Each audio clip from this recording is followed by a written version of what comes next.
जीवन की चुनौतियों का सामना करने में सकारात्मक सोच की भूमिका महत्वपूर्ण होती है। एक गांव में दो साधु रहते थे जो अपनी साधना में लगे रहते थे। वे दोनों अपने आप को संसार से अलग करके एक झोपड़ी में रहते थे। एक दिन एक भयानक तूफान ने उनकी झोपड़ी को आधा नष्ट कर दिया। जब पहला साधु वापस आया और अपनी नष्ट झोपड़ी को देखा तो वह निराश हो गया और भगवान की निंदा करने लगा। वह सोचने लगा कि उसने अपना संपूर्ण जीवन भगवान की उपासना में बिताया, फिर भी भगवान ने उसकी सहायता नहीं की। दूसरे ओर जब दूसरा साधु वापस आया और अपनी झोपड़ी को देखा तो वह खुश हुआ।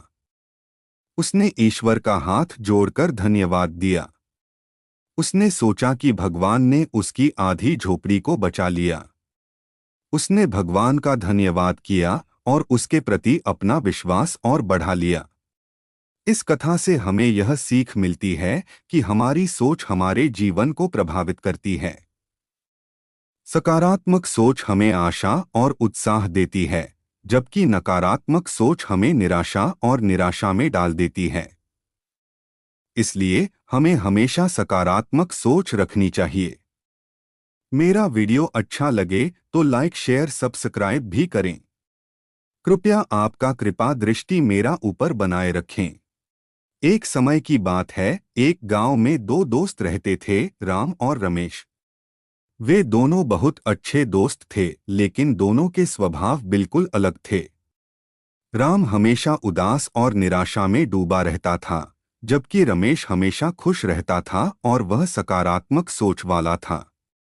दोनों दोस्त ही किसान थे और खेती करके ही अपना गुजर बसर करते थे। एक दिन गांव में अकाल पड़ गया। खेतों में फसलें सूख गईं और लोगों के पास खाने के लिए कुछ नहीं बचा।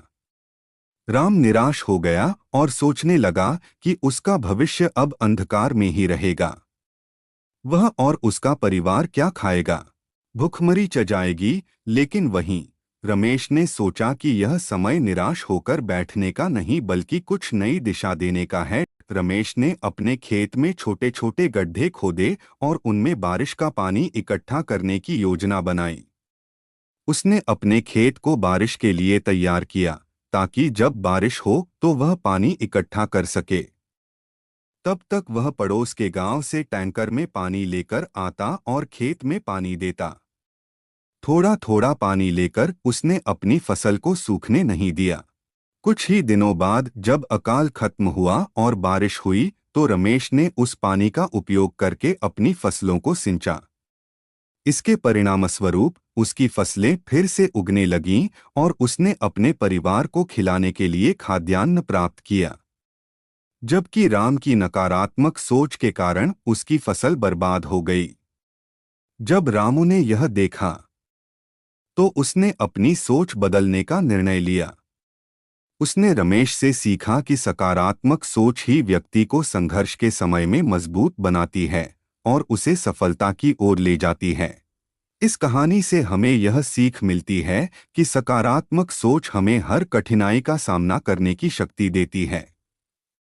यह हमें नई दिशाओं की खोज में सहायता करती है और हमें अपने लक्ष्यों को प्राप्त करने के लिए प्रेरित करती है।